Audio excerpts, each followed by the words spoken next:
What's going on, guys? McGinleyCustoms here, and in today's video we are going to be going over Carcols. Now, it's a new series I want to introduce. It's called the Meta series, I guess I'm going to call it. The aim of this series is to help people understand more about how the metas work, what each line does, so I can just avoid confusion. And also this would very much help the people who are learning how to do Zmod, as this also betters your understanding of how to use the scale tool, the rotation tool and whatnot. If at any point I'm going too fast in this video, you can pause the video and take a read of everything here, as I've already put it all down to read anyway. Just before we start, I want to thank everyone for the support on my recent videos. We are getting so close to 3,500 subscribers. And when we do, I'm going to be doing a giveaway for Z-Modeler keys, as I know a lot of people are struggling to afford Z-Modeler keys in these hard times, so I'm going to be giving quite a few away. Real quick again before we start, sorry for all these notices, but it's just been a while since I've uploaded a video. The last episode of the Dodge Charger series for the non-ELS, it's going to come out very, very soon. I've just not had much time recently, as I've been so cooped up in custom orders and Patreon lessons and whatnot. Anyway, let's get into this. So this document will be in the description below, and it will also be in my Discord in the request channel. New Discord link is in the description below. Anyway, here we go. The first two lines are just, the title and my YouTube channel. If this, this document doesn't come from my Discord or the video, people will know where it came from. So the first value here is the ID value. Now, this number needs to be unique. It can be, 4 digits, 6 digits. I've never experimented past 6 digits, but I'm sure it probably can go past 6 digits. But you want to keep this number as unique as possible, because if it is the same number as another Carcols in your server, in your game, it will either crash your game or break your sirens for not only the vehicle you are making, but the vehicle that already had that Carcols ID. So you want to make sure this is unique. I'm going to do, 5471154, and then you want to copy this, bring it into your car variations.meta. And under the vehicle you're making, spawn name, here it says McGinley. Right at the bottom, under the siren settings, you want to put it in there like that. Now, what it has done, it's making sure that the McGinley model in your game or your server is following the Carcols siren ID of 547154, which is right here. The next value here is the name. Now, the name can be anything you want it to be. I know a lot of people have heard this myth, although it has to be the spawn name of your vehicle. That's it can be whatever you want it to be. I've just named it McGinley Customs Tutorial. You can use spaces if you want, however, I would recommend to just keep it as small as possible and as identifiable as possible, because if you put this Carcols in a big Carcol file with the rest of your vehicles in your server or in your game, then it's going to be hard to find it again just under the number. So make sure you keep it unique if you're putting it in a big pack of sirens. Now, the time multiplier here, these values here, they all have similarities in environmental lighting. So the time multiplier controls how strong the lights will be in both day and at night. Now, defaultly, this value is 1. However, if you want the lights to be brighter, the environmental lighting, not the actual lights, just the environmental lighting to be brighter in day and night, you can set it to like 2.5, maybe 3 at a push. Next up, we have the lightFalloffMax and the lightFalloffExponent. These are basically how far the environmental lighting will reach out. So the higher the value, the more the environmental lighting will reach out into the, the buildings. Say you're in downtown Los Santos, you'll probably see the environmental lighting shining off of Maze Bank Tower. It's just how strong the environmental lighting is and how far it is. I usually set these values to 1000. And that usually gives a nice look for the environmental lighting, as if, it's actually flashing. Next up, we have the lightInnerConeAngle, lightOuterConeAngle, and lightOffset. Now, all three of these have the same story in that they haven't really been tested. So no one can give a proper solid answer on what these actually do. I've given them a little play around, and every time I've played around with them, they've either crashed my game or made my environmental lighting look very, very weird. So I'd recommend just leaving these values how they are and not touching them, as I don't think they'll even do much to it, even if you try and make it look nice somehow, or even if it doesn't crash your game. So just leave these 3 values how they are. I wouldn't touch them personally. Next up, we have the texture name. Now, this is basically the texture of the environmental lighting. It's basically how that environmental lighting shine will look on surfaces, will look on your vehicle. It's one of them things again that whenever you change it, it just crashes everything.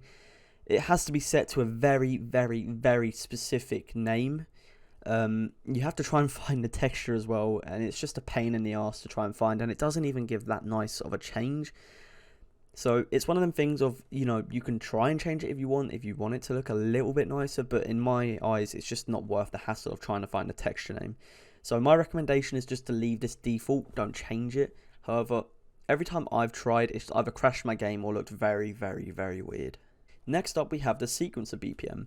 Now BPM stands for beats per minute. So basically sequence is beats per minute. So how many times each sequencer will beat per minute. It's pretty straightforward, you know, the higher the value, the faster this pattern. The lower the value, the slower the pattern. I usually keep my BPMs to about 750 to 1000, depending on how fast or slow I want my pattern to be. Again, it's one of them things where it's just personal preference on how you want your light pattern to look. So definitely have a little play around with that for your vehicle. You know, you might finish your vehicle and think, I think the pattern's a bit too fast. Luckily, instead of going to restart it, you can literally just change this value down by, I don't know, another 50 or something like that. But like I said, here it's all written down, so if at any point you don't understand, give this another read. Now, here we have a lot of code here. These are all basically the same things, but they're just different headlights or different tail lights. They all have the same meaning and effect. So the headlights, they don't actually flash the actual headlight. It just flashes the corona, which is just the ball of light that GTA used when they made the game because they were lazy. So if you have your coronas disabled but set these values to your sequencers, they won't actually flash. So I don't think that these look good. If I wanted my headlights to flash or my taillights to flash, I'd do it manually by actually, you know, detaching the lights and attaching it to the siren. So I don't really use these values. However, if you was to use them, it's literally just a 32-bit binary, the same as if you was going to do your sequences for your sirens, for example, down here. So next up we have the multiples. Now all this does is, I've explained it here pretty well. Let's say you have that headlight sequencer there to 1010 and your multiples were set to 2. Instead of on off, it would go on off. So it basically flashes twice. It multiplies it by 2 per beat. It might sound a little bit confusing that, but rest assured, I would not personally touch it because again, it only affects the corona. It doesn't actually flash the headlight at all. Next up, we have one of these things here again that no one's really touched, no one's really wanted to test as they haven't really had a reason. I personally haven't touched it, so I'm not really going to give a comment on what it does. If I was to take a guess, it would change how the environmental item would look, or maybe the corona, so I'm not sure. You know, if you want to have a look at that in your own spare time, then you can. But if you're just making a vehicle, I just recommend leaving it how it is because, you know, it already works. So just leave it how it is unless you're curious as to what it does.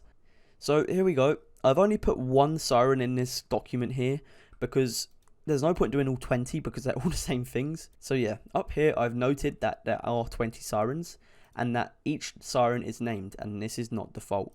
What I'm talking about is this line here. This siren number here is not default. So if you went into OpenIV and took out a vanilla Carcols, you will not see these siren numbers as they are not vanilla. These have been put in manually by a developer. Now, moving on to rotation. Now, this section here, this whole rotation section, will only be used or usable if you set this value here, the flash value, to false. We'll come back to that shortly, but just keep that in mind. Now, the rotation values and the flashiness values, they all mean the exact same thing. However, there's only one difference. So I'll go over that when I get to it. So rotation, this controls the rotatory light bars. So if your light bar is a rotator light bar, this is what you want to be messing with. Now, if you rotate your rotator by, I don't know, 180 degrees, you're going to need to change your delta value here. Now, in the description below, I have my cheat sheet, and in there, you will find the values for 180. So here we see rotate 180. We copy this value and then we put it back in here in the delta value. We only change these values if we have rotated it. If we have not rotated this siren at all, we leave it at 0.000000. Now, the next two values, they kind of are the same thing. They only actually work if you turn your sync to BPM off. Now, I wouldn't recommend turning your syncToBpm off because you have to really mess around with these two values, and they're very buggy and they're just a pain in the so I wouldn't recommend turning syncToBpm off. These are known to be buggy. They don't actually work when they're meant to. Not even Rockstar use these values, so I don't even know why they're in here, to be honest. If any of you know anything about it, you can DM me on Discord and I can add to it and refresh the document. But I've always had either a crash or bugs with these values, so I wouldn't recommend them. I wouldn't touch them. Just leave them default and leave the syncToBpm on. Now, the multiples. So this is basically the same as above, in which where, your Siren, your sequencer is set to 1010, but your multiples are set to 2. Instead of 1010, we go 110110, so it flashes twice. Let's say I set these multiples to 4, it would go 1110, 1110. However, note that these only work if your coronas are turned on and high. And we'll get to that and what I mean by that in a second, but note that these only work if your coronas are on, as mentioned here in full caps. Now, my personal preference on the multiples, I think they look nice when you have your coronas on properly. So I'd only recommend using the multiples properly when you have your coronas on, otherwise keep this value to 1. Now, the direction value is the only value that actually is different in the rotation to the flashiness. The direction value controls the direction of the rotation. I've personally not played with the rotation values. I don't like rotators, so I don't make them. But I know that it does control the direction of the rotation. So I think if you set it to false, it will flash the opposite way. But if you keep it true, it will flash the other way, or rotate the other way, sorry. Don't hold me on that, because like I said, I don't make rotator bars because I don't like them. You can hate on me for the comments in that. I don't care. So again, syncToBpm, we mentioned that a couple minutes ago. All it means is that it's synced to the light pattern. So up here, remember when we changed the SequencerBpm, the sync to the BPM is basically this is correct to this. So all you need to know to leave that on true. I recommend leaving that on true 100% of the time, because it will just mess up that Siren and it will just look weird and wrong and boring. So just keep that on true at all times. Now, the flashiness value here, this only works when you have your flash value set to true. So that means that this is basically discarded. So the flashiness is literally the exact same as rotation. All the values are the same except the direction value. The direction value under the flashiness I've never actually touched. I don't know what it does, so I'm not going to comment on that. However, some of you may know. If you do know, drop a comment and I can again update the sheet. So it's all the same in being that if we rotate the lights by 180 degrees, we have to put in that delta value, whatever. The start and speed value, do not touch them. Again, they are just weird and they buggy, and yeah, I wouldn't recommend having them on or edited at all. The sequencer value here is your 32-bit binary code converted to a decimal. So that's when you go into your notepad and you write 1010 blah blah blah blah blah and then you convert them in the binary to decimal converter linked in the description below. The multiples, again, I've explained that above. It's just, when it beats twice or however many times you tell it to. And the syncToBpm is the exact same here, as in that it will flash how it is set up here. Next up, we have the corona section. What coronas are, they're basically, when you're making sirens in Zmod, the dummy is the corona in effect. The center of the dummy, so the axis, is the corona. So if your dummy is behind your light, I'd recommend using coronas. However, if your dummy is in your engine bay or under your seats or in your dash, I just wouldn't recommend using coronas for that siren, if not no sirens. Because it just looks jank, it just has these random balls of light floating around everywhere and it just doesn't look great. So only use them if you know what you're doing with them. So the intensity value for the corona is just how bright that corona will be, how big the corona will be in terms of brightness and flashiness. So obviously the higher the value, the more strong/bright it will be, and the lower the value, the more dim and weak it will be. The size value is, how large the corona will be, how big it is compared to the other ones, whatnot.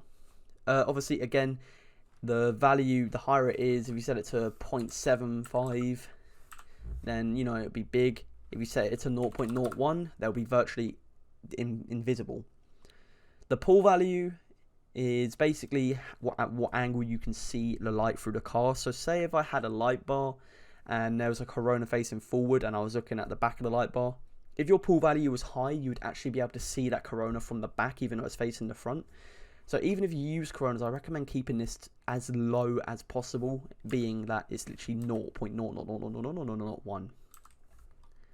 Now the face camera value is kind of similar to the pull value, but the face camera value, basically no matter what angle you look around the vehicle, your corona will be always visible. So let's say I had a corona facing out the right side of the car for the side lighting, but I'm looking at the left side of the car, you'll still see that right side corona. I don't know why anyone would want this on, even if you are using coronas properly. It just looks weird and unrealistic, so I'd recommend leaving that false at all times. Next up, we have the color value. Now the color value is something that might fix a lot of your guys' problems with coloring, in that I know that a lot of people who use the coronas properly, you know, their lights will be blue, but there's a little red ball in the middle. If that's the case, you want to make sure your colors are set properly.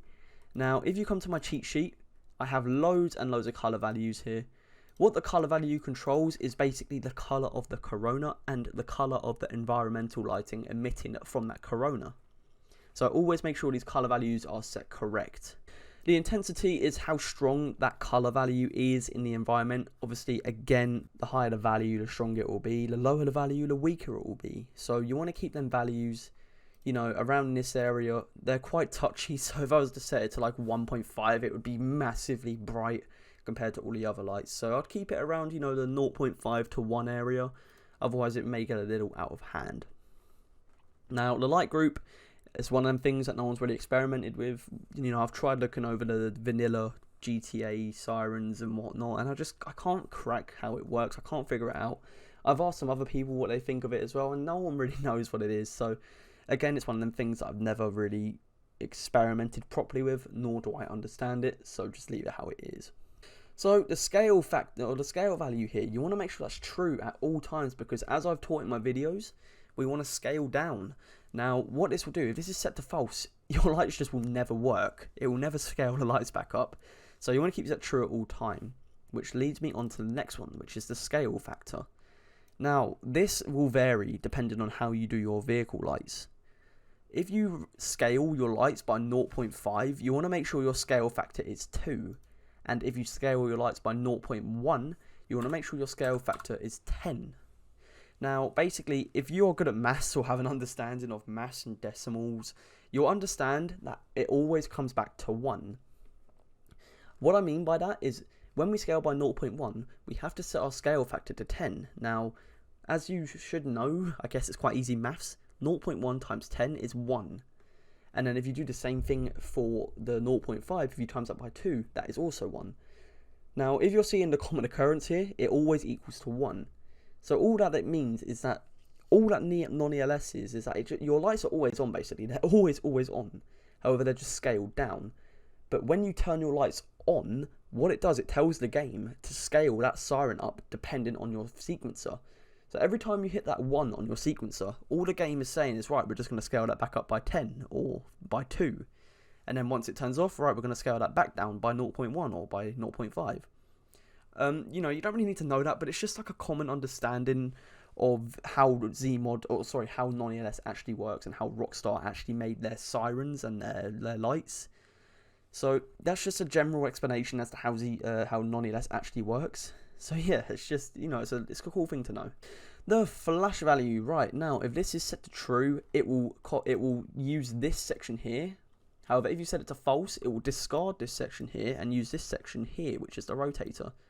So only set this to false if the siren that it is for is using a rotator, which I don't know why anyone would use a rotator, because they're very ugly. Light value, again, it's one of them things that I haven't touched, haven't messed with. Recommend keeping it default, which is true. The same here with the spotlight value here, which is also true. I've never touched it, never experienced it, never, you know, I've never played around with it, so leave that. And finally, the castShadows. What this basically does is, let's say I have my visors on and they're facing forward and they're flashing forward, and there is a huge lamppost in front of me.